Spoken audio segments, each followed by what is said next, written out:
Pourquoi Algébrille? C'est vrai ça, c'est quoi ce pseudo? Bienvenue, je suis Algébrille, abonne-toi pour apprendre les maths. Bon là je vais raconter ma vie, mais c'est pas grave. Alors j'avais un petit peu expliqué en story Insta d'où venait le choix de mon pseudo, mais déjà tout le monde ne l'a pas vu. Abonne-toi à mon Insta et suis mes stories si c'est pas le cas. Donc je me suis dit que je vais expliquer tout ça en vidéo. Et puis on m'a sorti des trucs un petit peu exotiques sur mon pseudo. Donc je me suis dit pourquoi pas éclaircir tout ça. Alors évidemment comme la plupart d'entre vous l'ont compris, ça vient de algèbre, parce que je suis un gros fan d'algèbre. Et donc pour répondre à ce débat un petit peu simpliste, analyse ou algèbre, qui en soi veut pas dire grand chose, mais que les matheux aiment bien avoir, je suis plutôt...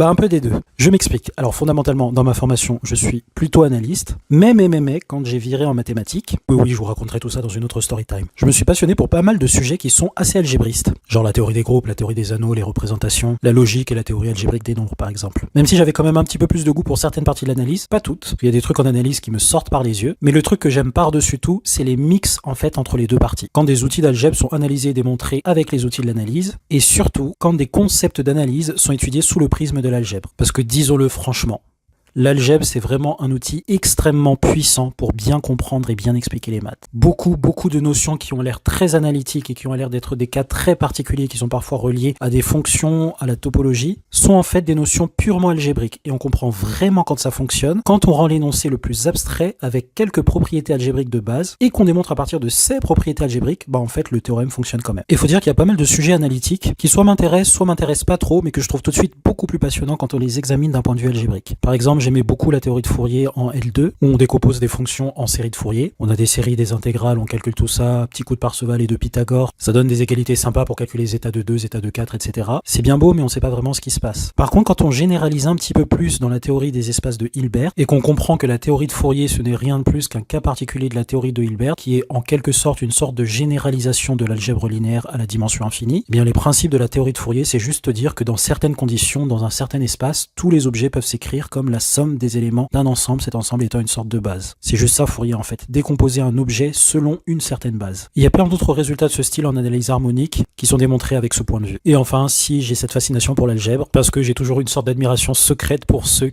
qui étaient un petit peu plus naturellement disposés à l'algèbre. En général, quand on comprend mieux les structures algébriques et qu'on arrive à mieux raisonner dans l'abstrait, on est beaucoup plus fort dans les autres domaines et en analyse. Alors que l'inverse, c'est un peu moins vrai. Après, c'est juste mon expérience, n'hésitez pas à partager la vôtre en commentaire. Mais j'ai quand même l'impression que par rapport aux analystes, les algébristes, c'est des gouttes. Après, je sais pas, qu'est-ce que t'en dis? Et aussi, dis-moi, toi t'es plutôt quoi? Analyse, algèbre, un peu des deux? Raconte-nous tout ça en commentaire.